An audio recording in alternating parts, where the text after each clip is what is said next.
তারপরে কর্মসূচি গ্রহণ করতে বাধ্য হব।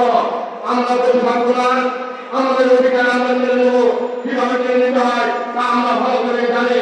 ব্রিটিশ সরকারের বিরুদ্ধে 17টি বছর হত্যা মামলা সকল কিছুর ষড়যন্ত্রকে মোকাবেলা করা হয়েছে। ঢাকাবাসী মোকাবেলা করে আজকে এই পর্যায়ে আছেন।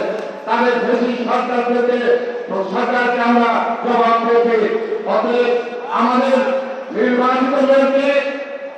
নির্বাচিত হয়েছে ইসলাম হোসেনকে তার দায়িত্ব প্রদান করা হোক, যাতে সে নগরবাসীকে সেবা প্রদান করতে পারে। এ আশা ব্যক্ত করে আমার বক্তব্য শেষ করছি। আসসালামু আলাইকুম। প্রিয় নগরবাসী, আর আপনাদের প্রত্যেকের নাম ঘোষণা করা হয়েছে, প্রত্যেক ওয়ার্ড এবং থানার নেতৃবৃন্দ।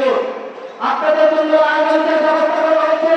আমরা আপনাদেরকে সার্বিক সহযোগিতা করতেছি। আপনাদের কাছে বিশেষভাবে অনুরোধ জানাচ্ছি, আপনারা এই জায়গাটা খালি করে আমাদের রাজনীতিতে অবস্থান করবেন। প্রিয় নেতৃবৃন্দ, আপনারা যাদের যাদের নাম ঘোষণা করিয়েছেন পাইবে, প্রত্যেকের নামের তালিকা এখানে আছে। আপনারা আপনাদের নেতৃবৃন্দদেরকে নিয়ে আমাদের রাজনীতিতে অবস্থান করুন। আমাদের অবস্থান কর্মসূচিকে অবস্থান কর্মসূচি রাখতে হবে। প্রিয় নগরবাসী,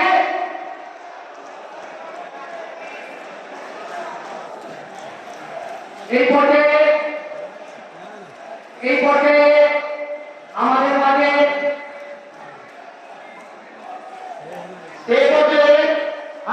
এখন বক্তব্য রাখবেন 30 নম্বর ওয়ার্ড বিএনপি সভাপতি জলাফরুল আহমেদ জিয়া ভাই।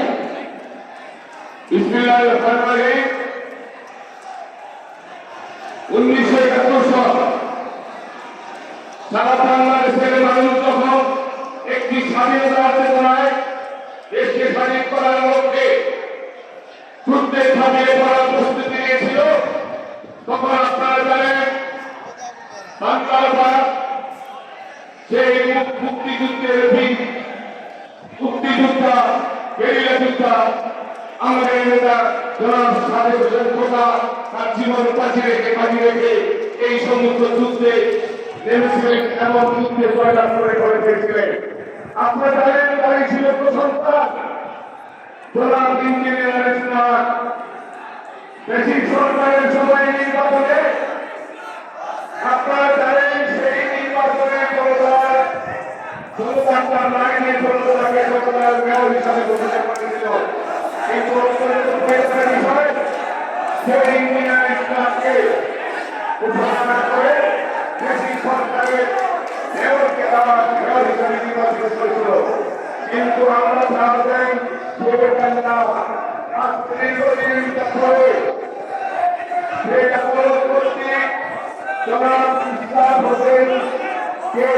আমার মেয়র হিসাবে নির্বাচিত করেছে এবং ঘোষণা করেছে।